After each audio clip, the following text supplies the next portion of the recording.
Hey everyone, Tom the Dilettante here. Hope everyone's doing well. Today I'd like to share with you another one of my favorite Crosstrek mods, this rack wing from Orbis Overlanding. For those of you who follow me on Instagram, you've no doubt seen these things attached to my rig this year on various trips. Now, YouTube requires me to let you know if something is a paid promotion. This is kind of a paid promotion. You see, Orbis Overlanding offered me one of these rack wings back in March of this year to test out. Long story short, I was so impressed with the design, quality, and practicality of these things that I purchased a second rack wing from Orbis with my own money. And I've also since purchased their Molly seatback organizer, which I'll be happy to review at a later time if you're interested.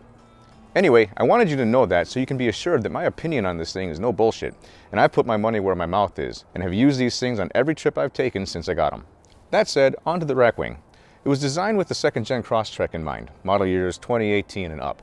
But it's since been proven to fit on a number of other Subaru models as well. Made in America, in Michigan in fact, it's constructed of 3/16" powder-coated aluminum, comes with stainless steel hardware, and a 4.5" commercial-grade suction cup also made in America in Montana. It's lightweight, rigid, and because it was designed with the Crosstrek in mind, it follows the body lines nicely, which I find really appealing. Installation is pretty straightforward. The support rails attach to the factory rails with a couple of U-bolts, and the ring secures to the window using a 4.5" suction cup, which has this little pump with a red indicator line letting you know if it's not fully secured. If you're like me and have an aftermarket rack like a Prinsu, these things can still be used with a little ingenuity. As you can see here, I fabricated an upper support bracket out of some angled aluminum from Menards. All that was needed was to cut it to length, drill a few holes to match the Prinsu slots, and a few more holes to match the rack wing mounts, and you're good to go.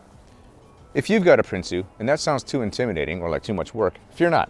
Orbis Overlanding is working on a Prinsu mount as of this video. In fact, they sent me a prototype to test out, and I'll tell you, it's a hell of a lot sexier than mine. On my last Colorado trip, I rocked two rack wings, one with my makeshift mount and one with Orbis Overlanding prototype, and they held up perfectly over 2,500 miles of highway and trail use. Each rack wing is designed to accommodate a Rotopax mount, which is what I've been using them for the most part. I have water on one side and fuel on the other. And while there's a fair amount of room on the wing itself, once you start tossing in a lot of other crap on your car like me, things tend to start getting in the way of one another. Fortunately, as you can see, clearance hasn't been an issue for me, at least not yet. I've got a Rhino-Rack awning and an iCamper tent on my rig, and have had little to no interference with components so far. The only place I've had a little interference is on part of the awning, but it's really been nothing major. Aside from being great eye candy on Instagram, these things are super practical. Take my water jug here, for example. When I'm at camp, I use this thing all the time. Fitted with a vent and a spigot, the rack wing holds my water in such a way that it's perfect for filling pots, washing hands, or whatever. I even have enough room to mount my shovel here for quick access to do things like clean out a fire pit, dig a shithole, or, as I had to do recently, move some dirt to get a jack under my car to fix a flat on the trail. There goes a tire. On the road, I don't find these things particularly noisy at all, but to be honest, when I'm using them, I usually have a lot of other crap mounted to the car that does make a lot of noise, like the rooftop tent. By themselves, they don't seem to negatively affect my gas mileage, they don't obstruct my view in the rear view mirrors, and I've never had an issue with the suction cups coming loose. For safety purposes though, I always do a quick walk around on my setup every time I stop for gas. That includes things like checking the tie downs, mounts, and giving the suction cups a couple of quick pumps just to make sure they're still secure. For me though, they've never required more than a single pump, if that. And over the course of 2 cross-country trips this year, one to Utah and one to Colorado, over blacktop and trails, they've definitely earned my confidence in their performance. So if you're looking for something like this, I highly recommend checking out Orbis Overlanding's rack wing. If you find something you like, you can use the discount code TOMTHEDILETTANTE for 5% off your order on their site. I'm not affiliated with them, I don't earn anything from your purchases, I just believe in and use their products, and they were kind enough to offer this code for me to share with you. So I hope you've enjoyed this quick review, and I'll leave you today with this short interview I had the privilege of producing with Orbis Overlanding founder Patrick McKenney. It's basically a featurette on the birth of the rack wing, and I hope you enjoy it. Have a good one.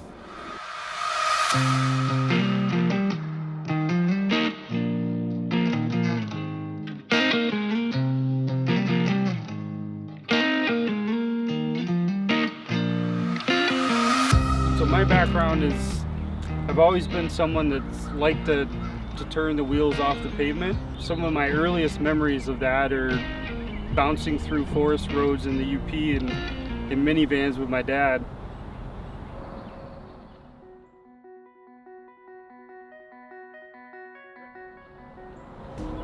Part of getting into the Crosstrek was so I could do more of that. My previous Crosstrek was not set up quite as well, And so when I had the opportunity to get this one, started to get a little bit more into looking at, what could I do to make it a little bit more capable. One of the things that drove me nuts and kind of the inspiration that started for the rack wing was I had a 5-gallon water tank sitting right behind my seat, and the whole trip all I could hear was the sloshing of the water. And I kept thinking to myself, okay, that water has got to come out of the inside of the car. I came across a company building something like this for the 4Runner, and for me I was kind of like, oh, that's what I need. Surely somebody's building that for Subaru, right? But I couldn't find any.